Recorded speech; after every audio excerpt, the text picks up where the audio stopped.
Fadhu koreessa jala ilaamee yaa nama koo dagalfadhu deemsa gaaraa yaa nama koo inama lilaali nyaara ilaamee yaa nama koo akka abbaan godhe garaanii yaa nama koo dabutta gaaluma dhagaani ilaamee yaa nama koo walabdayyu yoona yoona yaa nama koo bakka waraana metuudiga ilaamee yaa nama koo jaba ogeessatu wal'aana yaa nama koo nama fayyaa qabutu fiiga.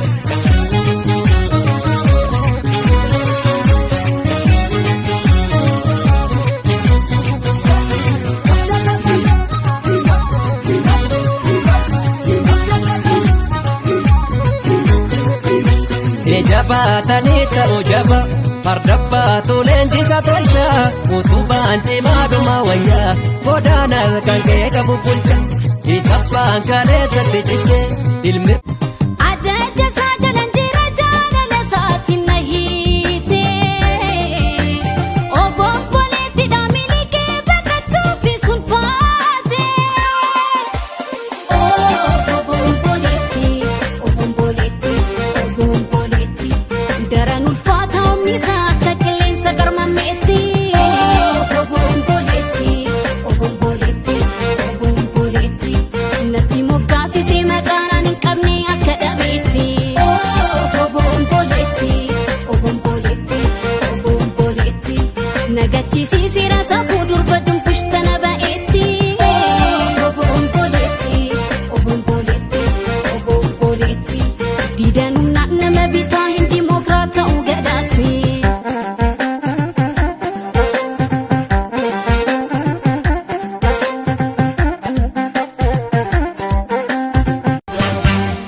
Osoo deena buqqisuu qeerrichatti dhiisanii osoo gaafa siyaasaa hayyichatti dhiisanii osoo nyaan bal'ooda yaa baaree koonni koonna dhiigaa karrayyuu koo garaan kan koo madaada gagaawwi koo gilloolinnaan jettaare ammarroon kee maafan loluu dhiisa jaalambii koo gilloolinnaan jettaame.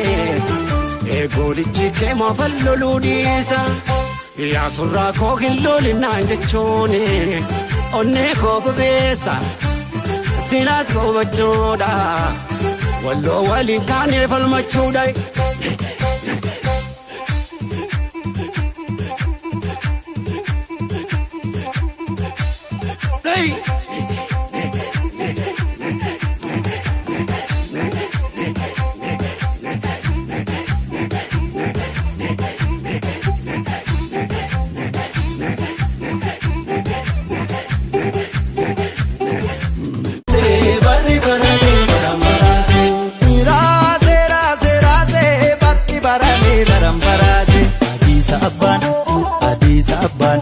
Shaggar baanaa kaata malee kaata dhugaan dhiigaa kun nama maraacha. Shaggar baanaa kaata malee kaata dhugaan dhiigaa kun nama maraacha. Darbee laala latta qayyamtee laata. Darbee laala gurgurtaa banaa baata. Darbee laala eenyutu sarmee baata. Darbee laala barris bara fakkaata. Darbee laala kan falfaluun furmaatu. Darbee laala barraa qabarii raasa. Sagaltama garba guusa wampalu chufu guusa inshakine mo